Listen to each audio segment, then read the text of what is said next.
It was supposed to be just another cold morning in the mountains. Mark had his boots laced, coffee in hand, and a trail he'd walked 100 times before, but 30 minutes into the forest, he froze. There was blood. Just a few drops at first, scattered across the snow like someone had spilled rust on porcelain. But they led somewhere. Instinct kicked in. Mark followed, his breath sharp, boots crunching with each step. He didn't know what he expected, but what he found hit him like a punch to the chest. There, lying motionless beneath a pine tree, was a bobcat. But not just any bobcat. This one was old, scarred, its fur matted with blood and ice. It wasn't dead. Not yet. One eye opened slowly, dull and clouded. The other, still sharp, locked onto Mark. It didn't growl. Didn't move, it just watched him. Mark had no idea why he stepped closer. Every rule said don't. But something about this creature didn't feel dangerous. It felt abandoned, and worse, forgotten. His voice cracked before he even realized. He was speaking. Hey, it's okay, I'm not going to hurt you. The bobcat didn't flinch, it didn't run. It just breathed, ragged, shallow breaths like each one might be its last. Mark did the unthinkable. He took off his coat, knelt in the snow, and wrapped the bleeding animal in it. It was heavy, weak. Ice clung to its paws. And when Mark lifted it into his arms, it didn't fight back. It just let him. He ran. He didn't stop to think, didn't stop to breathe. He just ran the trail back home with a dying wild animal in his arms. By the time he burst through his cabin door, he was shaking. He cleared the rug in front of the fire, laid the animal down and grabbed towels, blankets, anything warm. Its body barely responded, but its eyes never left his. He whispered again, this time softer. You're not dying here. Not alone. And then the storm hit. Snow slammed against the windows. Power flickered.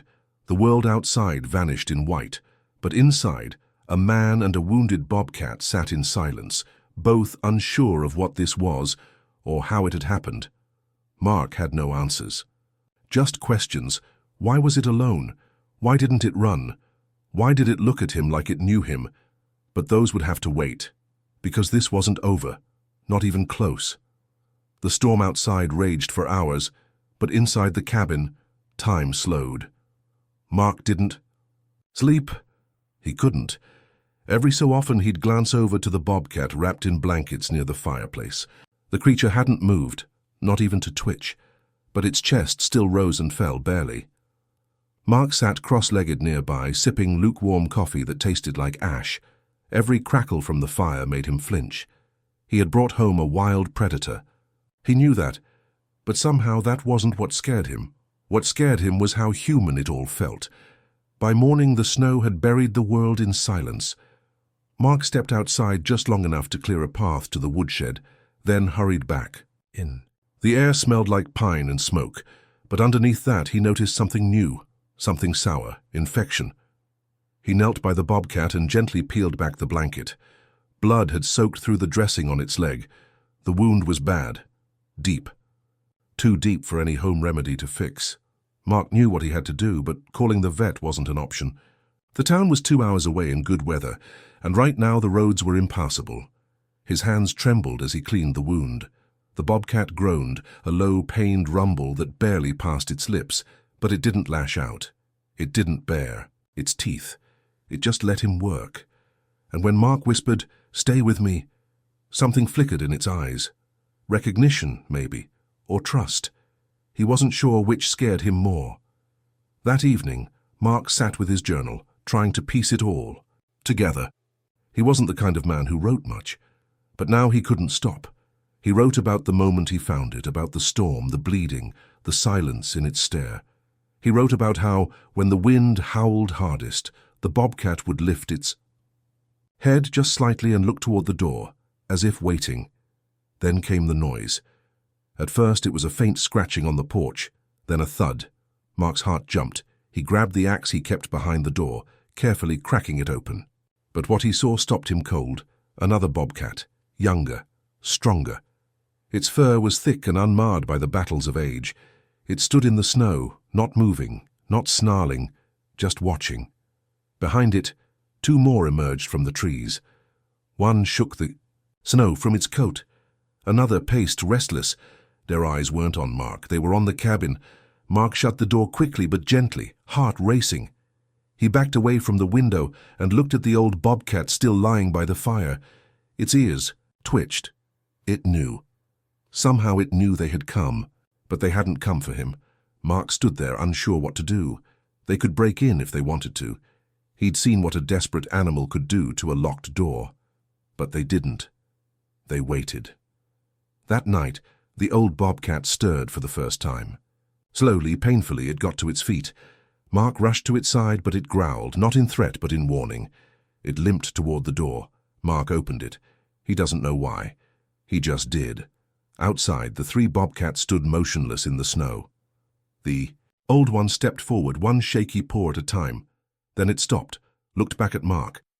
And that's when he saw it, plain as day, a scar across its shoulder, a clean slice, long healed. Mark remembered that mark. Years ago, he'd seen a photo of it in a report, a bobcat that had survived an illegal snare trap, later spotted traveling with others. Not a family, a pack, a rare formation created out of desperation during brutal winters, survival through unity.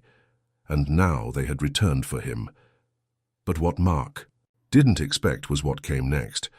One of the younger bobcats stepped forward and lowered its head, not in submission, but in respect. The others followed. And the old bobcat, barely holding itself up, growled, a sound full of history and pain and command. Then it turned back to Mark and collapsed. Mark rushed forward, dropping to his knees, trying to lift the frail body again. But this time it didn't stir. Its breathing slowed, then stopped.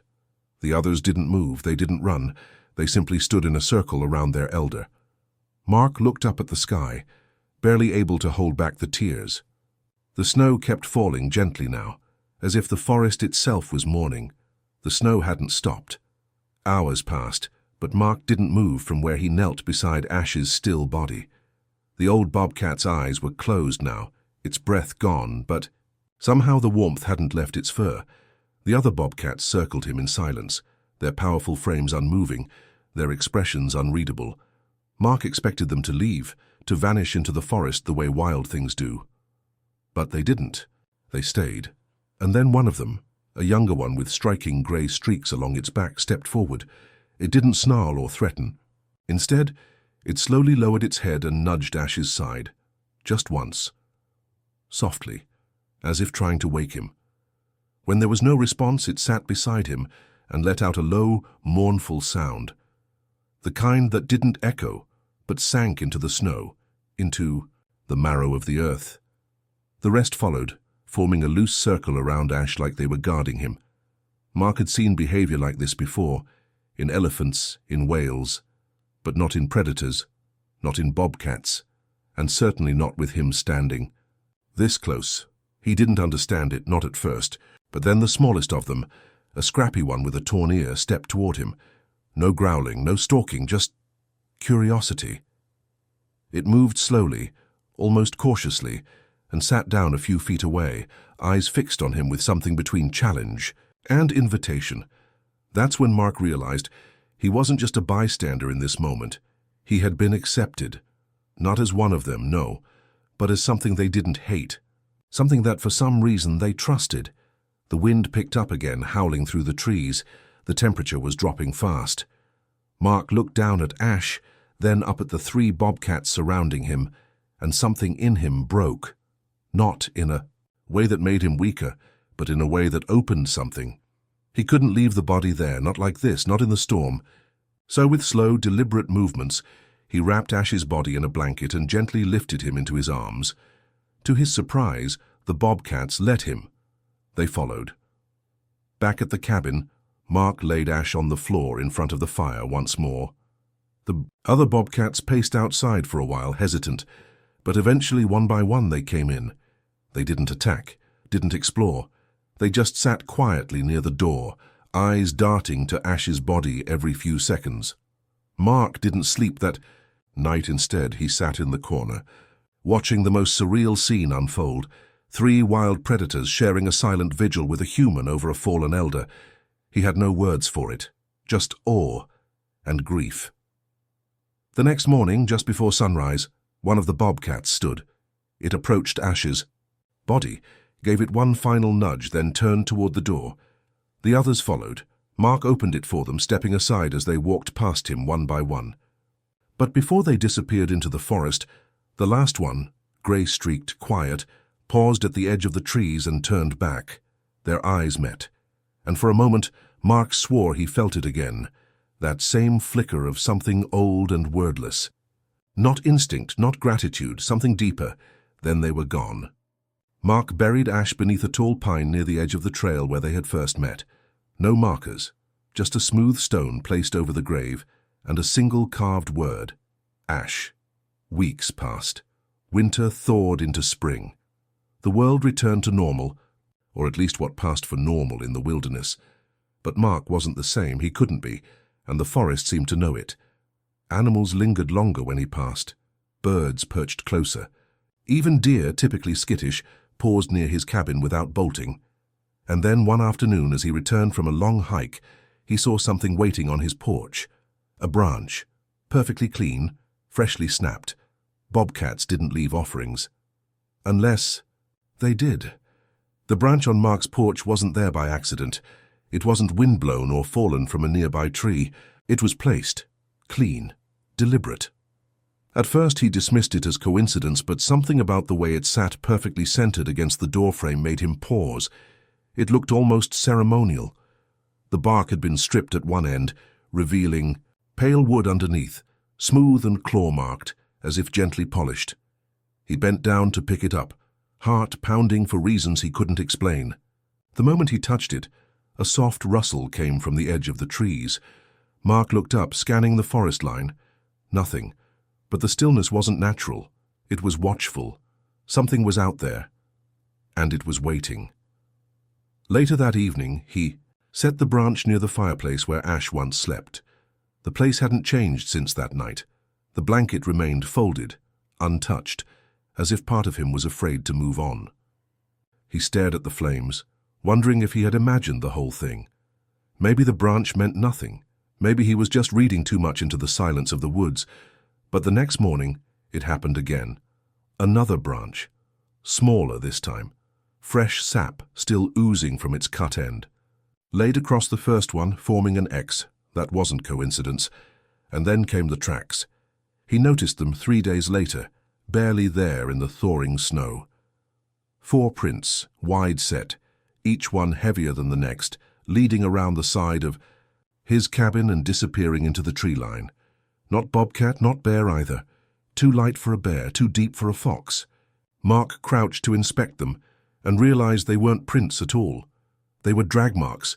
Something had been here, watching, circling. That night, Mark loaded his rifle and kept the lights on, not because he expected to use it, but because whatever had left those tracks wasn't friendly. He could feel it, and Ash's pack hadn't returned, not once since that day. At midnight, the wind shifted. He stepped onto the porch and stood in the dark, listening.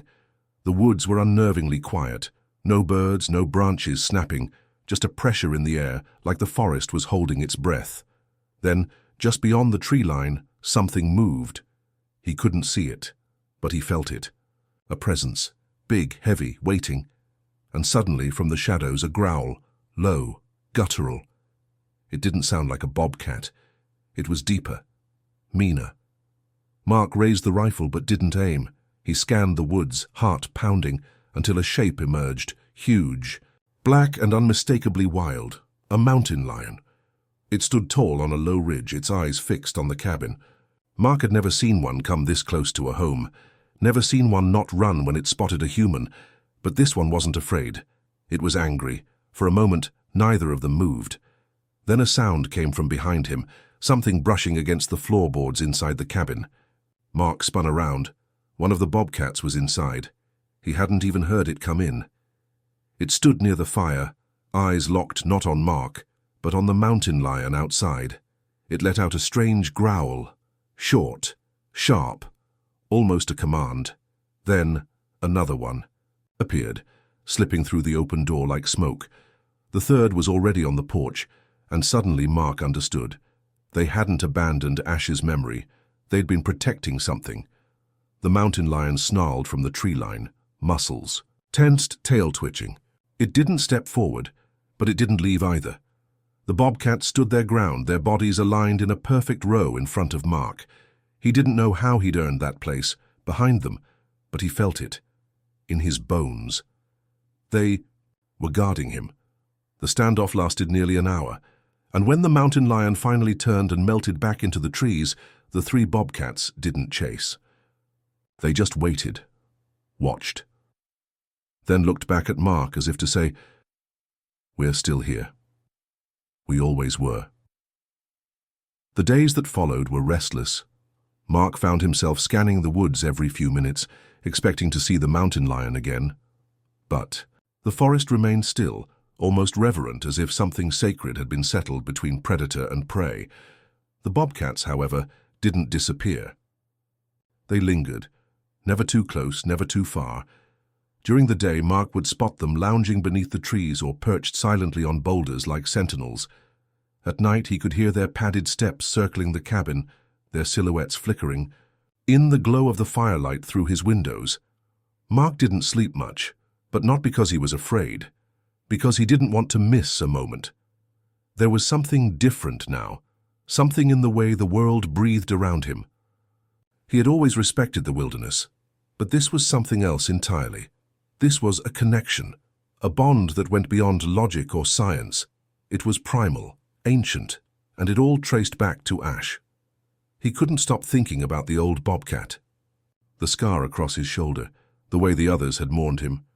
The offerings left at Mark's door, it gnawed at him like a story unfinished. So on a quiet morning, Mark hiked deep into the forest with a notepad and an old wildlife folder he'd dug out of a dusty ranger archive. He sat under a pine tree and spread the papers across the forest floor. That's when he saw it. An old report from almost 2 decades ago. It detailed a bobcat caught in a poacher's snare, found barely alive by a volunteer rescue team. He'd been nursed back to health and tagged with a small tracker, then released far from the site. The name scribbled on the report, Ashen Ash. The tracker had failed weeks later, and the animal was presumed lost. But the notes mentioned something strange, that the bobcat had, during recovery, formed a kind of kinship with a younger lynx that had wandered into the facility grounds. They had been spotted sleeping side by side, grooming each other, even sharing food, unheard of for territorial carnivores. Mark turned the page slowly. There were photos, grainy but unmistakable. Ash with a lynx, a third bobcat joining them. All three resting together. A pack, and not just any pack. The pack, the same three who now guarded his porch. He sat there in stunned silence. The pieces clicked into place like a puzzle he didn't realize he was building. Ash had been the heart of it all, a wild creature forged by pain, betrayal, and survival, but somehow still capable of trust, capable of building something greater than himself. And now, even in death, his legacy lived on in the bond they shared with Mark. As if sensing his thoughts, a shadow moved across the treetops. Mark looked up just in time to see one of the bobcats leap silently onto a nearby branch, its eyes glowing in the dappled sunlight. It didn't run, it just watched. Then, with a graceful flick of its tail, it disappeared into the trees. That evening, Mark lit a fire in the clearing near Ash's grave, not for warmth, but for remembrance. He brought food, meat wrapped in leaves, berries he'd gathered by hand, and placed it gently on the smooth stone that marked the old bobcat's resting place. Then he sat down and waited. He didn't have to wait long. One by one, the pack emerged, silent, solemn.